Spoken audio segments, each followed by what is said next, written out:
ओम श्री गणेशाय नमः। नारायणं नमस्कृत्य नरं चैव नरोत्तमं देवीं सरस्वतीं व्यासं ततो जयमुदीरयेत्।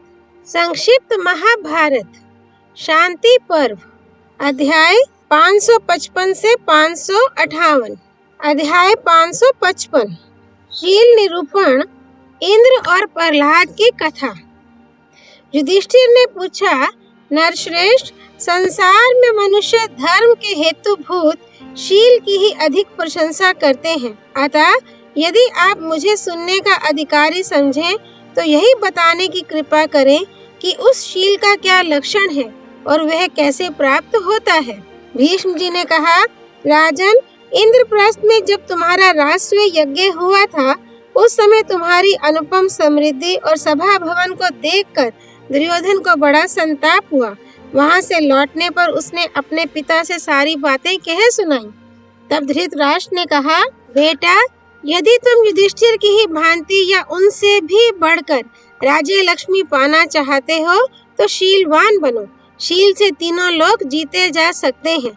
शीलवानों के लिए इस संसार में कोई भी वस्तु दुर्लभ नहीं है। मांधाता ने एक ही रात में, जन्मेजय ने 3 रातों में और नाभाग ने 7 रातों में ही इस पृथ्वी का राज्य प्राप्त किया था। ये सभी राजा शीलवान तथा दयालु थे। अतः उनके द्वारा गुणों के मोल खरीदी हुई यह पृथ्वी स्वयं ही उनके पास आ गई थी। दुर्योधन ने पूछा, भारत, जिसके द्वारा उन राजाओं ने शीघ्र ही भूमंडल का राज्य पा लिया, वह शील कैसे प्राप्त होता है? धृतराष्ट्र ने कहा, इसके विषय में एक पुराना इतिहास है जिसे नारद जी ने शील के प्रसंग में सुनाया था। प्राचीन समय की बात है। दैत्यराज प्रहलाद ने अपने शील के सहारे इंद्र का राज्य ले लिया और तीनों लोकों को अपने वश में कर लिया। उस समय इंद्र ने बृहस्पति जी के पास जाकर उनसे ऐश्वर्य प्राप्ति का उपाय पूछा। बृहस्पति जी ने उन्हें इस विषय का विशेष ज्ञान प्राप्त करने के लिए शुक्राचार्य के पास जाने की आज्ञा दी। तब उन्होंने प्रसन्नता पूर्वक शुक्राचार्य के पास जाकर फिर वही प्रश्न दोहराया। शुक्राचार्य बोले, इसका विशेष ज्ञान महात्मा प्रहलाद को है।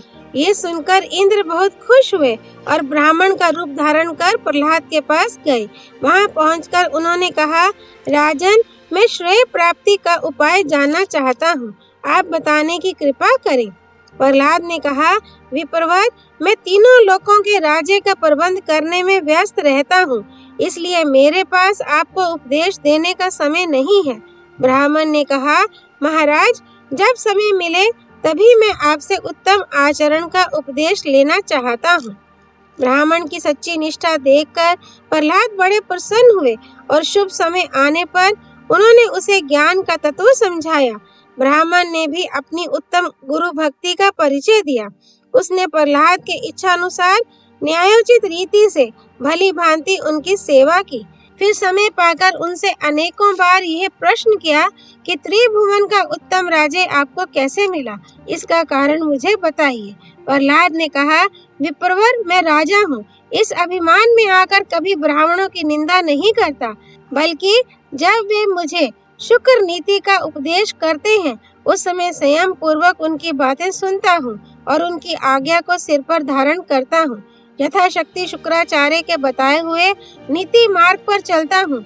ब्राह्मणों की सेवा करता हूँ, किसी का दोष नहीं देखता, धर्म में मन लगाता हूँ, क्रोध को जीतकर मन को काबू में रखकर इंद्रियों को भी सदा वश में किए रहता हूँ।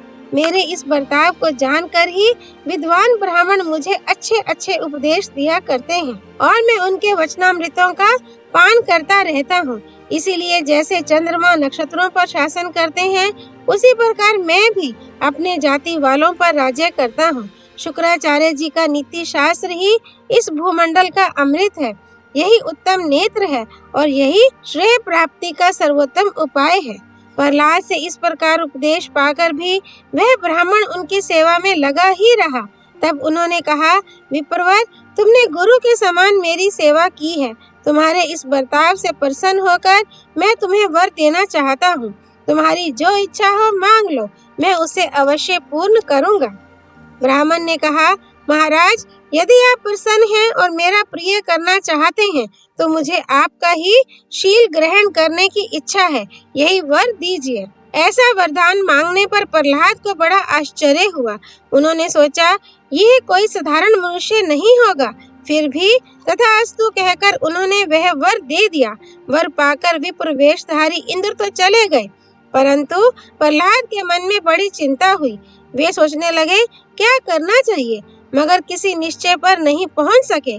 इतने ही में उनके शरीर से एक परम कांतिमान छायामय तेज मूर्तिमान होकर प्रकट हुआ।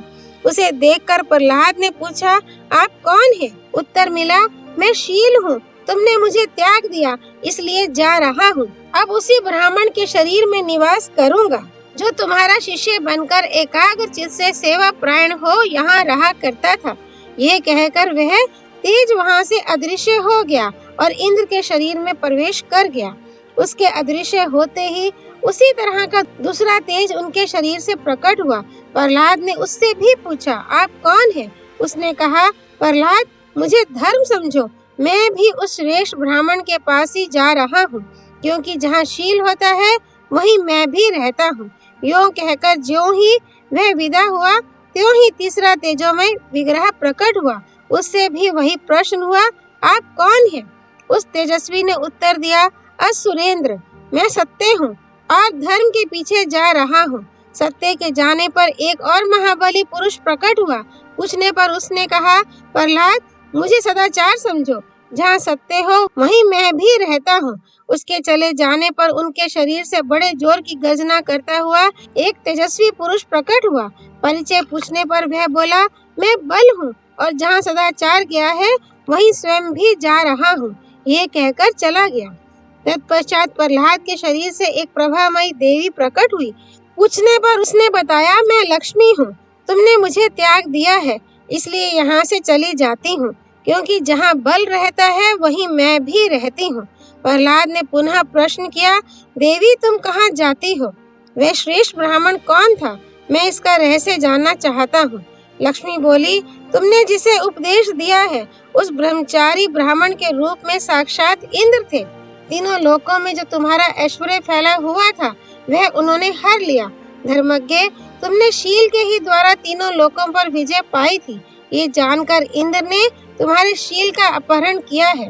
धर्म, सत्य, सदाचार, बल और मैं, लक्ष्मी, ये सब शील के ही आधार पर रहते हैं। शील ही सबकी जड़ है।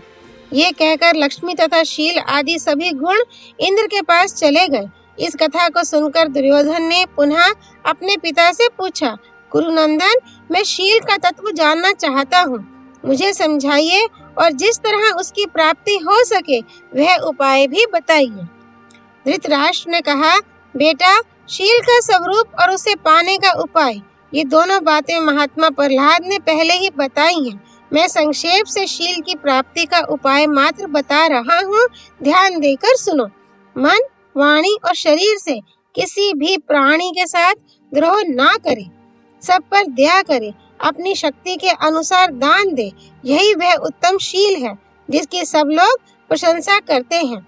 अपने जिस किसी कार्य या पुरुषार्थ से दूसरों का हित ना होता हो तथा जिसे करने में संकोच का सामना करना पड़े, वह सब किसी तरह नहीं करना चाहिए। जिस काम को जिस तरह करने से मानव समाज में प्रशंसा हो वह काम उसी तरह करना चाहिए। थोड़े में यही शील का स्वरूप है। बेटा, इस तत्व को ठीक तरह से समझ लो और यदि युधिष्ठिर से भी अच्छी संपत्ति प्राप्त करना चाहो तो शीलवान बनो। भीष्म जी कहते हैं, कुंती नंदन, राजा धृतराष्ट्र ने अपने पुत्र को यह उपदेश दिया था, तुम भी इसका आचरण करो, इससे तुम्हें भी वही फल प्राप्त होगा। अध्याय 556 यम और गौतम का संवाद तथा आपत्ति के समय राजा का धर्म। युधिष्ठिर ने कहा, दादाजी, जैसे अमृत को पीने से तृप्ति ना होकर और पीने की इच्छा बढ़ जाती है, उसी तरह आपका उपदेश सुनने से मेरा मन नहीं भरता, बल्कि और अधिक सुनने की इच्छा जागृत होती है। इसलिए पुनः धर्म की ही बातें बताइए। आपके धर्मोपदेश रूपी अमृत का पान करने से मुझे तृप्ति नहीं होती। भीष्म जी ने कहा, अब मैं तुम्हें एक प्राचीन इतिहास सुनाता हूँ। पारियात्र नामक पर्वत पर महर्षि गौतम का महान आश्रम है। वहाँ गौतम ने 60,000 वर्षों तक तप किया था। एक दिन उग्र तपस्या में लगे हुए उस महामुनि के आश्रम पर लोकपाल यमराज स्वयं आए और उनसे मिले। ऋषि के दर्शन से संतुष्ट हो यम ने उनका विशेष सत्कार किया और पूछा, कहिए मैं आपकी क्या सेवा करूं? गौतम ने कहा, धर्मराज, आप मुझे ये बताने की कृपा कीजिए कि कौन सा काम करने से मनुष्य को माता पिता के ऋण से छुटकारा मिलता है तथा पवित्र एवं दुर्लभ लोक कैसे प्राप्त होते हैं।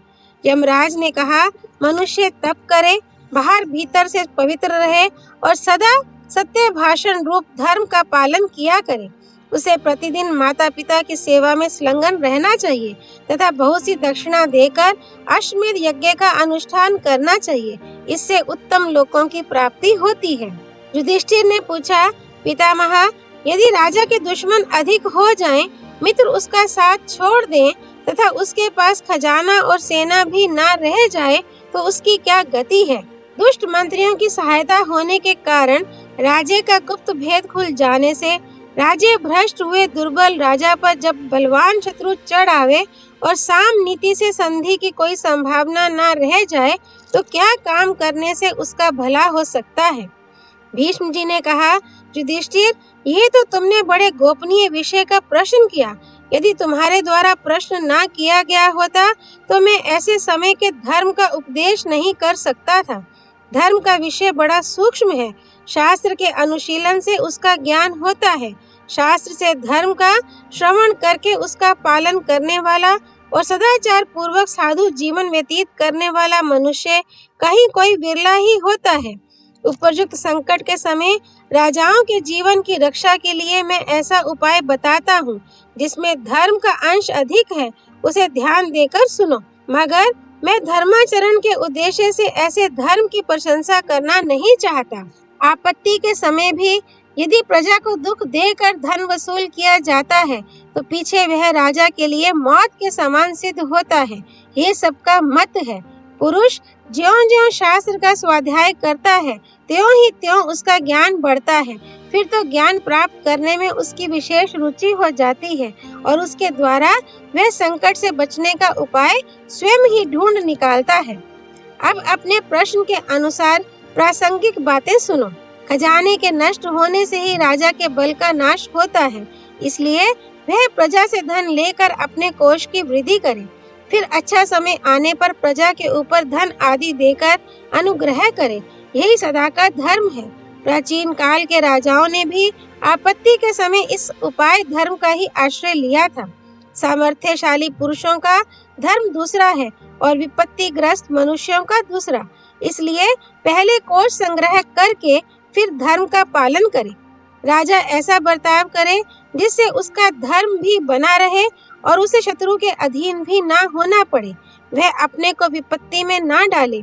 हर एक उपाय के द्वारा अपने उद्धार के लिए ही प्रयत्न करे। धर्मवेताओं को धर्म में निपुणता प्राप्त करनी चाहिए और क्षत्रियों को बाहुबल में।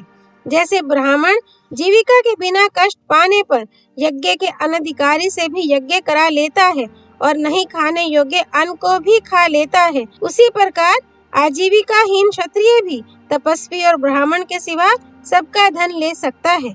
खजाना और सेना के नष्ट हो जाने पर सब लोगों द्वारा अपमानित होने पर भी क्षत्रियों को ना तो भीख मांगनी चाहिए और न वैश्य तथा शूद्र की ही जीविका से गुजारा करना चाहिए।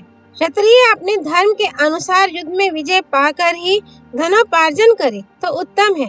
उसे अपनी जाति वालों से भीख मांगकर जीवन निर्वाह नहीं करना चाहिए। आपत्ति काल में राजा और राज्य की प्रजा दोनों को एक दूसरे की रक्षा करनी चाहिए। यही सदा का धर्म है। जैसे प्रजा पर संकट आ जाए तो राजा राशि राशि धन लुटाकर उसे आपत्ति से बचाता है, उसी तरह राजा के ऊपर संकट पड़ने पर प्रजा को भी उसकी रक्षा करनी चाहिए। राजा जीविका के लिए कष्ट पाने पर भी खजाना, राजदंड, सेना, मित्र तथा अन्य संचित साधनों को कभी राज्य से दूर ना करे। महामायावी शंबरासुर का कहना है कि मनुष्य को अपने भोजन के अन्न में से भी बचाकर बीज की रक्षा करनी चाहिए। यही धर्मज्ञों की भी राय है। जिसके राज्य की प्रजा को अन्न का कष्ट हो और वहाँ के मनुष्य जीविका के लिए विदेश में मारे मारे फिरते हो, उस राजा को धिक्कार है। राजा की जड़ है खजाना और सेना। इनमें सेना की जड़ है खजाना। सेना सब धर्मों की रक्षा का मूल और धर्म प्रजा का मूल है।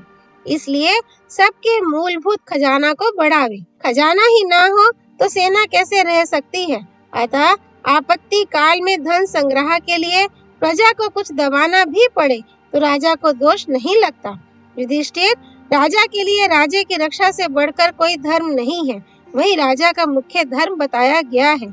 ऊपर इस धर्म के विपरीत जो प्रजा को कुछ कष्ट देकर धन लेने की बात कही गई है, वह तो सिर्फ आपत्ति काल के लिए है, सदा के लिए नहीं। अतः धर्म से ही कोष का संग्रह करे, उसके लिए अधर्म का आश्रय कभी नहीं लेना चाहिए।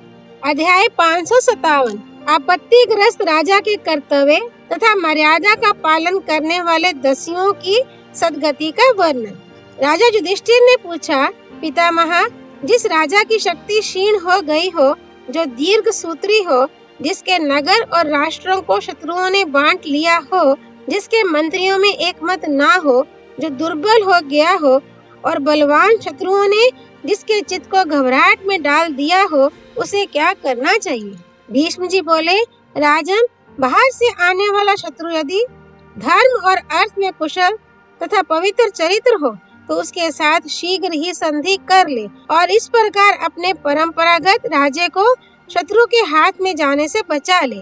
खजाना और सेना को त्याग देने से ही जिन आपत्तियों से छुटकारा मिल सकता हो, उनके लिए अर्थ और धर्म को जानने वाला कौन मनुष्य अपने शरीर को भी फंसावेगा। युधिष्ठिर ने पूछा, दादाजी, यदि भीतर ही भीतर मंत्री लोग बिगड़ उठे, बाहर नगर और ग्राम आदि को शत्रु ने रोंद डाला हो, खजाना खाली हो चुका हो और गुप्त रहस्य भी खुल गया हो, तो ऐसी दशा में राजा को क्या करना चाहिए। भीष्म जी बोले, ऐसी स्थिति में या तो तुरंत संधि कर लेनी चाहिए या अकस्मात अपना प्रबल पराक्रम दिखाकर शत्रु को राज्य से बाहर निकाल देना चाहिए। ऐसा उद्योग करते समय यदि मृत्यु हो जाए तो वह भी परलोक में हित करने वाली होती है। यदि सेना का अपने प्रति अनुराग हो और उसमें उत्साह भी हो तो थोड़ी होने पर भी उसकी सहायता से राजा पृथ्वी को जीत सकता है। यदि वह युद्ध में मारा जाता है तो स्वर्ग में जाता है और शत्रु को मार डालता है तो पृथ्वी का राज्य भोगता है। युधिष्ठिर ने पूछा, पितामह, जब राजा का लोक रक्षा रूप परम धर्म ना निभ सके और पृथ्वी में आजीविका के सारे साधनों पर लुटेरों का अधिकार हो जाए तो उसे क्या करना चाहिए, तथा ऐसा आपत्काल आने पर जो ब्राह्मण दयावश अपने स्त्री पुत्र आदि को न छोड़ सके, वह किस प्रकार अपनी जीविका चलावे। भीष्म जी बोले, युधिष्ठिर, ऐसी स्थिति में ब्राह्मण को तो अपने विज्ञान के बल से जीवन निर्वाह करना चाहिए और राजा को यदि फिर अपना राज्य पाने की इच्छा हो तो वह किसी प्रकार राज्य की व्यवस्था का बिगाड़ ना करते हुए प्रजा को अपना समझकर उसकी रक्षा के लिए उसके दिए बिना भी उससे धन ले सकता है, परंतु विपत्ति में पड़ जाने पर भी ऋत्विक, पुरोहित, आचार्य और ब्राह्मण आदि आदरणीय व्यक्तियों को ना सतावे, उनसे धन ना ले। यह मैंने तुम्हें सब लोगों के लिए प्रमाणभूत बात बताई है। सब मनुष्यों को इस पर ही विश्वास करके इसी के अनुसार बर्ताव करना चाहिए। यदि गांव या नगर के बहुत से लोग रोषवश राजा के पास एक दूसरे की स्तुति या निंदा करें तो उनकी बात मानकर ही किसी का सत्कार या तिरस्कार नहीं करना चाहिए, क्योंकि दूसरों की निंदा करना दुष्ट पुरुषों का स्वभाव ही होता है तथा सत्पुरुष सर्वदा दूसरों के गुण ही गाया करते हैं, जो भगवान के अवतारों तथा सत्पुरुषों द्वारा सब ओर से सम्मानित और अपने हृदय से भी अनुमोदित हो। राजा को उसी धर्म का आचरण करना चाहिए। सत्पुरुषों ने जिस विनय युक्त मार्ग का अनुसरण किया हो उसी पर उसे स्वयं भी चलना चाहिए। राज ऋषियों का आचरण ऐसा ही हुआ करता है। राजन, राजा को चाहिए कि अपने और शत्रु के राज्य से धन लेकर अपने खजाने को भरे। खजाने से धर्म की वृद्धि होती है और इसी से राज्य की जड़ भी फैलती है। कोष की रक्षा करना और उसे बढ़ाना राजा का सदा का धर्म है, किंतु यदि राजा बलहीन हो तो उसके पास कोष कैसे रह सकता है। कोषहीन के पास सेना कैसे रह सकती है। बिना सेना के राज्य कैसे टिक सकता है और राज्यहीन के पास लक्ष्मी कैसे रह सकती है। अतः राजा को सदा ही कोष, सेना और सुहृदों को बढ़ाते रहना चाहिए। जिस प्रकार सूखी लकड़ी टूट जाती है किंतु कभी झुकती नहीं, उसी प्रकार राजा नष्ट भले ही हो जाए, उसे कभी दबना नहीं चाहिए। राजा को ऐसी लोक मर्यादा स्थापित करनी चाहिए जो प्रजा के चित्त को प्रसन्न करने वाली हो। लोक में साधारण काम में भी मर्यादा का ही मान होता है। संसार में ऐसे भी लोग हैं जो इहलोक परलोक दोनों ही को नहीं मानते। ऐसे नास्तिकों का कभी विश्वास नहीं करना चाहिए। युद्ध ना करने वाले को मारना, पर स्त्री पर बलात्कार करना, हृदघनता, ब्राह्मण का धन लेना, किसी का सर्वस्व छीनना, स्त्री का अपहरण करना तथा किसी ग्राम आदि पर आक्रमण करके स्वयं उसका स्वामी बन बैठना, ये सब बातें डाकुओं में भी निंदनीय मानी जाती हैं। युधिष्ठिर, जो दस्यु डाकू मर्यादा का पालन करता है, उसकी मारने पर दुर्गति नहीं होती। इस विषय में यह प्राचीन इतिहास प्रसिद्ध है। कायवेय नाम के एक निषाद पुत्र ने दस्यु होने पर भी सिद्धि प्राप्त कर ली थी। वह बड़ा बुद्धिमान, शूरवीर, शास्त्रज्ञ, अक्रूर, आश्रम धर्मों का पालन करने वाला, ब्राह्मण भक्त और गुरु पूजक था तथा क्षत्रिय के द्वारा निषाद जाति की स्त्री के पेट से उत्पन्न हुआ था। वह शाम सवेरे दोनों समय वन में जाकर मृगों की टोलियों को उत्तेजित कर देता था। उसे देश और काल का अच्छा ज्ञान था तथा वह सर्वदा पारियात्र पर्वत पर घूमा करता था। उसे सब प्रकार के प्राणियों के स्वभाव का ज्ञान था। उसका निशाना कभी खाली नहीं जाता था तथा उसके शस्त्र बड़े सुदृढ़ थे। वह अकेला ही हजारों मनुष्यों की सेना को जीत लेता था तथा उस विशाल वन में रहकर अपने अंधे और बहरे माता पिता तथा दूसरे बड़े बूढ़ों की सेवा किया करता था। वह माननीय पुरुषों का सत्कार करके उन्हें भोजन कराता और उनकी तरह तरह से सेवा करता था। एक बार मर्यादा का अतिक्रमण और तरह तरह के क्रूर कर्म करने वाले कई हजार दस्युओं ने उससे कहा, तुम देश काल और मुहूर्त को जानने वाले बुद्धिमान, शूरवीर और दृढ़ प्रतिज्ञ हो, इसलिए हम सबकी सलाह से तुम हमारे सरदार बन जाओ। तुम हमें जैसी जैसी आज्ञा दोगे वैसा वैसा ही हम करेंगे। तुम माता पिता के समान हमारी यथोचित रीति से रक्षा करो। इस पर कायवेय ने कहा, प्यारे भाइयों, तुम कभी स्त्री, डरपोक, बालक और तपस्वी पर हाथ ना उठाना तथा जो युद्ध ना करना चाहता हो उसका वध ना करना। स्त्रियों को कभी बलात् मत पकड़ना। स्त्री हत्या से सर्वथा बचकर रहना। ब्राह्मणों के हित का सर्वदा ध्यान रखना। उनकी रक्षा के लिए आवश्यकता हो तो युद्ध भी करना। सत्य का कभी परित्याग ना करना और जिन घरों में देवता, पितर और अतिथियों का पूजन होता हो उनमें कभी विघ्न मत डालना। समस्त प्राणियों में ब्राह्मण ही विशेष रूप से रक्षा करने के योग्य हैं, इसलिए आवश्यकता हो तो अपना सर्वस्व लगाकर भी उनकी सेवा करनी चाहिए। देखो, ब्राह्मण लोग कुपित होकर जिसका अनिष्ट चिंतन करने लगते हैं, उसकी तीनों लोकों में कोई भी रक्षा नहीं कर सकता। जो पुरुष ब्राह्मणों की निंदा करता है अथवा उनका नाश करना चाहता है, उसका सूर्योदय होने पर अंधकार के नाश के समान अवश्य ही नाश हो जाता है। जो मनुष्य सत्पुरुषों को दुख देता है, शास्त्र में उसका वध करने की आज्ञा है। दंड का विधान दुष्टों के दमन के लिए ही हुआ है, अपना धन बढ़ाने के लिए नहीं। दस्यु जाति में उत्पन्न होकर भी जो धर्म शास्त्र के अनुसार आचरण करते हैं, वे लुटेरे होने पर भी शीघ्र ही सिद्धि प्राप्त कर लेते हैं। देखो, ये सब बातें तुम्हें मंजूर हो तो मैं तुम्हारा सरदार बन सकता हूँ। भीष्म जी कहते हैं, युधिष्ठिर, तब उन सब ने कायवेय की आज्ञा का ही अनुसरण किया। इससे उन सभी की उन्नति हुई और उन्होंने पाप करना भी छोड़ दिया। इस पुण्य कर्म से कायवेय ने भी बड़ी भारी सिद्धि प्राप्त की, क्योंकि ऐसा करके उसने सत्पुरुषों की रक्षा कर ली और दस्युओं को पाप से बचा लिया। जो पुरुष नित्य प्रति इस कायवेय चरित का मनन करता है, उसे किसी भी प्रकार के प्राणियों से भय नहीं होता। अध्याय 558 राजा के लिए धन संग्रह के स्थान तथा अनागत विपत्ति से सावधान रहने में 3 मत्स्यों का दृष्टांत। भीष्म जी बोले, राजन, जिन उपायों से राजा लोग अपना कोष भरते हैं उनके विषय में महात्मा लोग ब्रह्मा जी की कही हुई कुछ गाथाएं कहा करते हैं। राजा को यज्ञानुष्ठान करने वाले द्विजों का धन नहीं लेना चाहिए और देवोत्तर संपत्ति को भी नहीं छूना चाहिए। हाँ, लुटेरों का और जो लोग धर्म कर्म नहीं करते उनका धन वह ले सकता है। जो पुरुष हविष्यान के द्वारा देवता, पितर और अतिथियों का पूजन नहीं करता, उसके धन को धर्मज्ञ पुरुष निरर्थक बताते हैं। धार्मिक राजा को ऐसा धन छीनकर प्रजा का पालन करना चाहिए। जो राजा ऐसे दुष्ट पुरुषों से धन छीनकर उसे सत्पुरुषों को देता है, वह सब प्रकार के धर्मों को जानने वाला है। जिस प्रकार पृथ्वी की धूल पीसने से और भी महीन हो जाती है, उसी प्रकार विचार करने से धर्म का स्वरूप उत्तरोत्तर सूक्ष्म होता जाता है। युधिष्ठिर, जो पुरुष समय से पहले ही कार्य की व्यवस्था कर लेता है, उसे अनागत विधाता कहते हैं, और जिसे ठीक समय पर ही काम करने की युक्ति सूझ जाती है, वह प्रत्युत्पन्न मति कहलाता है। ये दो ही सुख पा सकते हैं। दीर्घ सूत्री तो नष्ट हो जाता है। मैं दीर्घ सूत्री के कर्तव्य अकर्तव्य के निश्चय को लेकर एक सुंदर आख्यान सुनाता हूँ, सावधान होकर सुनो।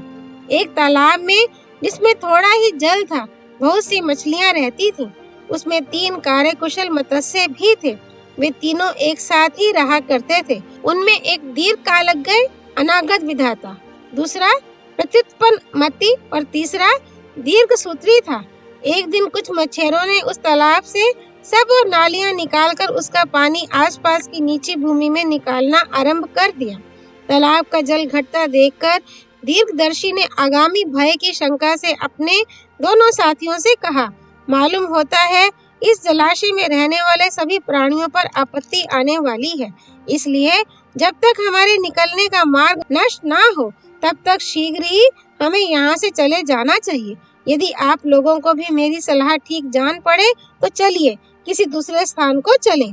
इस पर दीर्घसूत्री ने कहा, तुमने बात तो ठीक ही कही है, किंतु मेरा ऐसा विचार है कि अभी हमें जल्दी नहीं करनी चाहिए। फिर प्रत्युत्पन्न मति बोला, अजी, जब समय आता है तो मेरी बुद्धि युक्ति निकालने में कभी नहीं चूकती। उन दोनों का ऐसा विचार देखकर महामति दीर्घदर्शी तो उसी दिन एक नाली में होकर गहरे जलाशय में चला गया। कुछ समय बाद जब मछेरों ने देखा कि उस जलाशय का जल प्रायः निकल चुका है, तो उन्होंने कई जालों में उसकी सब मछलियों को फंसा लिया। सबके साथ दीर्घसूत्री भी जाल में फंस गया। जब मछेरों ने जाल उठाया तो प्रत्युत्पन्न मति भी सब मछलियों में घुसकर मृतक सा होकर पड़ गया। वे जाल में फंसी हुई उन सब मछलियों को लेकर दूसरे गहरे जल वाले तालाब पर आए और उन्हें उसमें धोने लगे। इसी समय प्रत्युत्पन्न मति जाल में से निकलकर जल में घुस गया, किंतु मंद बुद्धि दीर्घसूत्री अचेत होकर मर गया।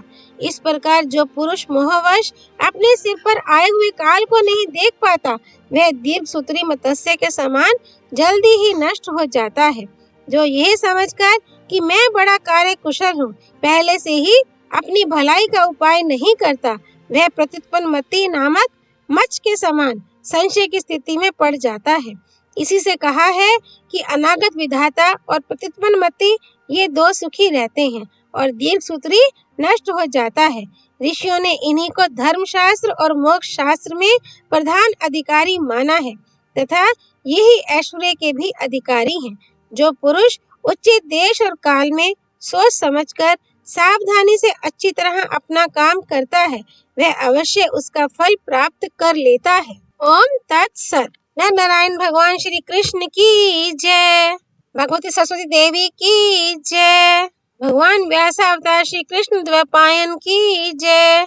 श्री हरि अर्पणमस्तु।